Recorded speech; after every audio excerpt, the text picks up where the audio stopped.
प्रिय विद्यार्थियों, हिंदी काव्य शास्त्र की कक्षा में आपका स्वागत है। पिछली वीडियो में हमने काव्य प्रयोजन के बारे में जाना, जैसे कि काव्य प्रयोजन क्या है, काव्य प्रयोजन कितने प्रकार के हो सकते हैं, इस संदर्भ में विभिन्न आचार्यों के मत क्या क्या रहे हैं आदि। उसी क्रम को बढ़ाते हुए हमारी आज की कक्षा का विषय है काव्य लक्षण। जैसा कि पिछली कक्षाओं में हमने चर्चा की थी कि काव्य शास्त्र में हम वस्तुतः समग्र साहित्य को काव्य के द्वारा ही संदर्भित करते हैं। अब आज का प्रश्न है कि लक्षण क्या है, काव्य के लक्षण से हमारा क्या अभिप्राय है। इस संदर्भ में हम पिछली कक्षाओं की तरह ही सर्वप्रथम संस्कृत आचार्यों के मतों का अध्ययन करेंगे, तत्पश्चात हिंदी तथा उसके पश्चात पाश्चात्य विचारकों के मतों पर विचार करेंगे।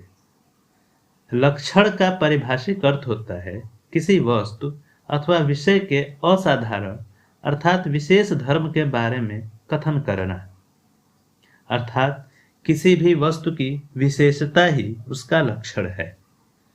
इस तरह साधारण शब्दों में देखें तो काव्य लक्षण का अर्थ हुआ काव्य का अर्थ या काव्य की विशेषता। काव्य के बारे में सर्वप्रथम हमें अग्नि पुराण में उल्लेख मिलता है। इसमें कहा गया है कि संक्षेपाद वाक्यम इष्टार्थ अव्यवच्छिन्ना पदावली काव्यम अस्फुरद अलंकारम गुण व दोष वर्जितम, अर्थात संक्षेप में अर्थ को प्रकट करने वाली पदावली से युक्त ऐसा वाक्य काव्य है जिसमें अलंकार प्रकट हो और जो दोष रहित और गुण युक्त हो। इस प्रकार इस परिभाषा में हम 5 मुख्य तथ्यों को पाते हैं जो काव्य के लक्षणों को व्यक्त करें। पहला संक्षिप्त वाक्य, दूसरा इष्ट की प्राप्ति, तीसरा अलंकार, चौथा गुण और 5वां दोष। संस्कृत आचार्यों में सर्वप्रथम भरत मुनि, जिन्होंने नाट्य शास्त्र की रचना की, जिसमें उन्होंने प्रत्यक्षतः काव्य के बारे में तो कुछ नहीं कहा, परंतु उन्होंने अपने ग्रंथ में नाटक के जिन जिन तत्वों का उल्लेख किया वहीं वस्तुतः काव्य के भी धर्म बने। उन्होंने काव्य की परिभाषा बताते हुए कहा है कि मृदु ललित पदाढ़यम गूढ़ शब्दार्थहीनम जनपद सुखबोध्यम युक्तिम नृत्य योज्यम बहुकृत रसमार्गम संधि संधान युक्तम सभवत शुभ काव्यम नाटक प्रेक्षाकाराम, अर्थात नाटक देखने वालों के लिए शुभ काव्य वह होता है जिसकी रचना कोमल और ललित पदों में की गई हो, जिसमें शब्द व अर्थ गूढ़ न हो, जिनको साधारण जन भी सरलता से समझ सके, जो तर्क संगत हो, जिसमें नृत्य की योजना की जा सके, जिसमें भिन्न भिन्न प्रकार के रस स्वीकार किए गए हों और जिसमें कथानक संधियों का पूर्ण निर्वाह किया गया हो। इस प्रकार हम देखते हैं कि भरत मुनि ने काव्य की 7 विशेषताओं का वर्णन किया है। पहला मृदु ललित पदावली, दूसरा गूढ़ शब्द व अर्थ का निषेध, तीसरा सर्व सुगमता अर्थात सबको आसानी से समझ आ जाए, चौथा युक्तिमत्ता अर्थात जो तर्क संगत हो अर्थात आधारहीन कल्पना न हो, 5वां नृत्य योग्य हो, 6वां रसों से युक्त हो और 7वां कथानक संधियों का पूर्ण निर्वाह हो, अर्थात कथानक का प्रवाह बिना किसी अवरोध के हो, कथा प्रसंगानुकूल बढ़ती रहे। ध्यान देने वाली बात है कि इसमें नृत्य की योग्यता और कथा प्रवाह नाटक के दृष्टि से विशेष उपयोगी है, शेष मुख्य काव्य लक्षण है। भरत मुनि के बाद आचार्य भामह ने अपने ग्रंथ काव्यालंकार में काव्य के लक्षण बताते हुए कहा है कि शब्दार्थो सहितम काव्यम, अर्थात शब्द और अर्थ का संयोग ही काव्य है। चूंकि शब्द और अर्थ के संयोग के कारण इस परिभाषा का क्षेत्र अत्यंत व्यापक हो जाता है, क्योंकि किसी भी शास्त्र जिसमें शब्द व उसके अर्थ हों वह काव्य हो सकता है। अतः इस अतिव्याप्ति दोष के कारण यह परिभाषा काव्य के लक्षणों को स्पष्ट नहीं करती।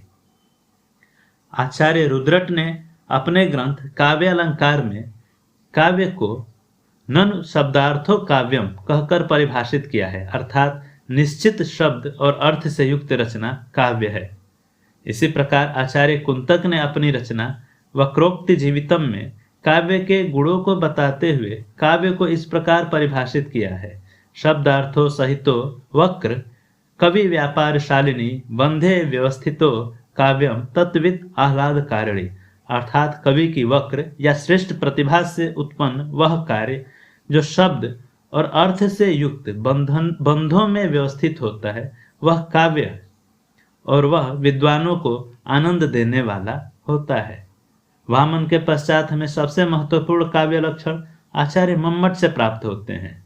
उन्होंने अपने ग्रंथ काव्यादर्श में काव्य की परिभाषा देते हुए कहा है कि तत् अदोषो शब्दार्थो सगुणावन अलंकृत पुनः क्वापि, अर्थात वह जो दोषों से रहित, शब्द अर्थ व गुणों से युक्त तथा कभी कभी अलंकार से रहित भी हो सकता है। इस परिभाषा से हमें जो काव्य लक्षण प्राप्त हुए वह इस प्रकार है। पहला, अदोषो अर्थात दोष से रहित हो। दूसरा, शब्दार्थो अर्थात शब्द व अर्थ से युक्त हो। तीसरा, सगुणो अर्थात गुण से युक्त हो। और सबसे महत्वपूर्ण, अलंकृति पुनः क्वापि अर्थात अलंकार अनिवार्य नहीं है। ध्यान दीजिए, मम्मट के काव्य लक्षण की विवेचना हम एक अलग वीडियो में विशेष रूप से करेंगे। बाद के आचार्यों ने लगभग इसी मत को स्वीकार किया। जैसे हेमचंद ने शब्दानुशासन नामक ग्रंथ में कहा कि अदोषो सगुणो स अलंकारो च शब्दार्थो काव्यम, अर्थात दोष से रहित, गुण, अलंकार एवं शब्दार्थ से युक्त रचना ही काव्य है। आचार्य विश्वनाथ ने साहित्य दर्पण में कहा है कि वाक्य रसात्मक काव्य अर्थात रस युक्त वाक्य ही काव्य है। पंडित राज जगन्नाथ ने अपनी रचना रसगंगाधर में कहा है कि रमणीयार्थ प्रतिपादक शब्द काव्यम, अर्थात रमणीय अर्थ को प्रतिपादित करने वाला शब्द ही काव्य है। इस प्रकार हम देख सकते हैं कि संस्कृत आचार्यों में आचार्य मम्मट की परिभाषा ही सर्वाधिक तर्क संगत एवं उपयुक्त है। संस्कृत आचार्यों के बाद यदि हम हिंदी के प्रमुख विचारकों पर दृष्टि डालें तो उन्होंने भी प्रारंभ में संस्कृत आचार्यों द्वारा प्रतिपादित लक्षणों को भी मान्यता दी थी।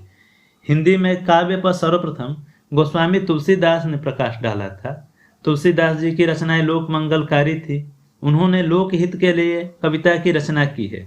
उन्होंने कहा भी है कि कीरत भनित भूति भल सोई, सुरसर सम सब कर हित हुई, अर्थात जिस प्रकार गंगा नदी बिना किसी भेदभाव के सबका कल्याण करती है, उसी प्रकार काव्य को भी सबका हित करने वाला होना चाहिए। चूंकि तुलसीदास जी भक्त कवि थे, आचार्य नहीं, अतः उन्होंने काव्य के बारे में कोई पारिभाषिक वक्तव्य नहीं दिया। हिंदी के आचार्य परंपरा रीति काल में स्पष्ट हुई। रीतिकालीन आचार्यों या कवियों ने अपने ग्रंथों में कविता की प्रवृत्ति, गुण, दोष आदि पर विचार किया और अपने अपने सिद्धांतों का प्रतिपादन किया।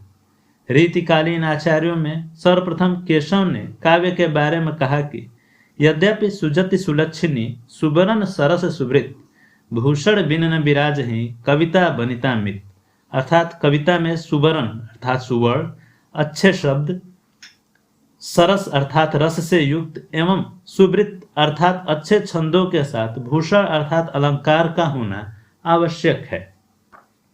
हालांकि केशव की इस धारणा का खंडन श्रीपत नामक दूसरे आचार्य ने उन्हीं के शब्दों में इस प्रकार किया कि यद्यपि दोष बिन गुण सहित अलंकार सो लीन, कविता बनिता छवि नहीं रस बिन तदपि प्रवीण, अर्थात दोष रहित तथा गुण व अलंकारों से युक्त कविता रस के बिना शोभा नहीं पाती। स्पष्टता उन्होंने रस को अधिक महत्व दिया है। एक अन्य आचार्य चिंतामणि ने काव्य की परिभाषा कुछ इस तरह की है कि सगुण अलंकारन सहित दोष रहित जो होय, शब्द अर्थ बारो कवित विबुध कहत सब कोय, अर्थात गुण व अलंकारों से युक्त, दोष से रहित शब्द व अर्थ ही काव्य है। स्पष्टता यह परिभाषा कहीं न कहीं मम्मट से प्रभावित है, बस उन्होंने अलंकार को भी महत्व दिया है। कुछ ऐसा ही वक्तव्य कुलपति मिश्र का भी है, जिन्होंने स्पष्टतः आचार्य मम्मट के कथन को ही दोहराया है। उन्होंने कहा है कि दोष रहित और गुण सहित कछुक अल्प अलंकार, शब्द अर्थ सो कवित है, ताको करो विचार। यहाँ सोमनाथ के मत को उद्धृत करना प्रसंगानुकूल होगा। सोमनाथ ने पहली बार हिंदी काव्य में छंद को महत्व दिया है। उन्होंने कहा है कि सगुण पदार्थ दोष बिनु पिंगल मत अविरुद्ध, भूषण जुत कवि कर्म को, सो कवित कही बुद्ध। इसी क्रम में एक अन्य कवि ठाकुर कवि ने लिखा है कि पंडित और प्रवीणन को जो इच्छित हरे सो कवित कहावे, अर्थात यहाँ मनोरंजन को महत्व दिया गया है। इस प्रकार हम देखते हैं कि रीतकालीन आचार्यों पर संस्कृत आचार्यों का स्पष्ट प्रभाव है। वह काव्य के लक्षण के संदर्भ में कोई नवीन उद्भावना प्रकट नहीं किए हैं। आधुनिक काल में जब गद्य का आविर्भाव हुआ, तत्पश्चात विचारपरक लेखों की भी शुरुआत हुई और साहित्यकारों ने साहित्य को जीवन से जोड़कर नए सिरे से परिभाषित किया। आधुनिक विचारकों में हम कुछ महत्वपूर्ण नाम जैसे आचार्य रामचंद्र शुक्ल, महावीर प्रसाद द्विवेदी, सूर्यकांत त्रिपाठी निराला, सुमित्रानंदन पंत, अज्ञेय आदि के विचारों का उल्लेख यहाँ पर करेंगे। सर्वप्रथम हम हिंदी साहित्य के श्रेष्ठ आलोचक आचार्य रामचंद्र शुक्ल, जिन्होंने कविता क्या है नाम से एक निबंध लिखा है, उन्होंने लिखा है कि जिस प्रकार आत्मा की मुक्तावस्था ज्ञान दशा कहलाती है, उसी प्रकार हृदय की मुक्तावस्था रस दशा कहलाती है। हृदय की इसी मुक्ति साधना के लिए मनुष्य के वाणी जो शब्द विधान करती आई है, उसे कविता कहते हैं। ध्यान देने वाली बात है कि हृदय की मुक्तावस्था से उनका अभिप्राय हृदय को अपने परायपन, गुण, दोष आदि की भावना से मुक्त हो जाना है। स्पष्ट है कि इस परिभाषा से उन्होंने कविता में रसात्मकता एवं भावात्मकता को प्रधानता दी है। इसी क्रम में आचार्य महावीर प्रसाद द्विवेदी ने कविता को परिभाषित करते हुए कहा कि किसी प्रभावोत्पादक और मनोरंजक लेख, बात या वक्तृता का नाम कविता है। यहाँ वक्तृता का अर्थ भाषण या व्याख्यान है। इस परिभाषा में उन्होंने काव्य को दो प्रधान लक्षण, प्रभावित करने की क्षमता तथा आनंद प्रदान करने की शक्ति को माना है। आगे द्विवेदी जी ने यह भी कहा है कि अंतःकरण के वृत्तियों के चित्र का नाम कविता है। इसी प्रकार सूर्यकांत त्रिपाठी निराला का कथन है कि कविता विमल हृदय का उच्छ्वास है, अर्थात उन्होंने कविता को शुद्ध हृदय की अनुभूति माना है। महादेवी वर्मा ने कविता को कवि की भावनाओं का चित्रण कहा है। इसी तरह सुमित्रानंदन पंत ने कविता को परिपूर्ण क्षणों की वाणी माना है। वैसे छायावादी कवियों में सर्वाधिक महत्वपूर्ण धारणा जयशंकर प्रसाद की है। उन्होंने लिखा है कि काव्य आत्मा की संकल्पात्मक अनुभूति है, जिसका संबंध विश्लेषण, विकल्प या विज्ञान से नहीं है। वह एक श्रेयमयी प्रेम रचनात्मक ज्ञान धारा है। हालांकि इस परिभाषा में अस्पष्टता है, क्योंकि उन्होंने काव्य को अनुभूति माना जबकि यह अभिव्यक्ति है। फिर भी अपनी मौलिकता के कारण यह परिभाषा महत्वपूर्ण बन जाती है। प्रयोगवादी कवियों में अज्ञेय ने कविता को केवल शब्द मानते हुए कहा कि कविता सबसे पहले शब्द है और अंत में भी यही बात रह जाती है कि कविता शब्द है।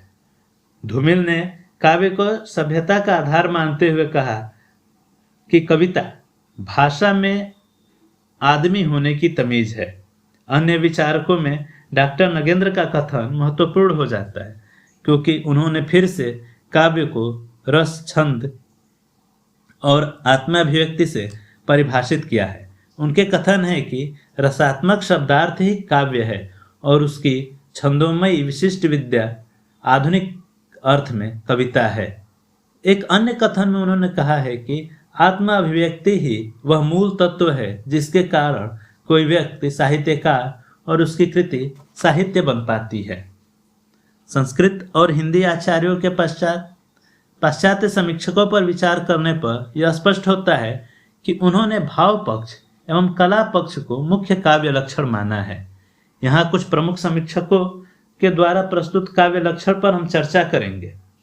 मैथ्यू आर्नाल्ड ने कहा है कि poetry at bottom is the criticism of life, अर्थात कविता मूल रूप से जीवन की आलोचना है। एक अन्य समीक्षक कॉलरिज ने कहा है कि poetry is the best word in the best order, अर्थात सर्वोत्तम व्यवस्था में सर्वोत्तम शब्द ही कविता है। अंग्रेजी के प्रसिद्ध कवि वर्ड्सवर्थ ने काव्य को परिभाषित करते हुए कहा है कि कविता हमारे प्रबल भावों का सहज उद्रेक है। हडसन ने कहा कि कविता जीवन की सहज व्याख्या है। इसी प्रकार डॉक्टर जॉनसन ने कहा कि छंदमयी वाणी ही कविता है। निष्कर्षतः इन सभी परिभाषाओं के आधार पर काव्य की सर्वमान्य परिभाषा दे पाना कठिन हो जाता है। फिर भी मुख्य काव्य लक्षणों में हम शब्द, अर्थ, गुण, भाव, रस और हृदय की अनुभूति तथा आनंद की प्राप्ति को मुख्य काव्य लक्षण मान सकते हैं। आशा है कि काव्य लक्षण की यह प्रस्तुति आपके अध्ययन में सहायक सिद्ध होगी। अपनी प्रतिक्रियाओं से अवश्य अवगत कराइएगा। धन्यवाद।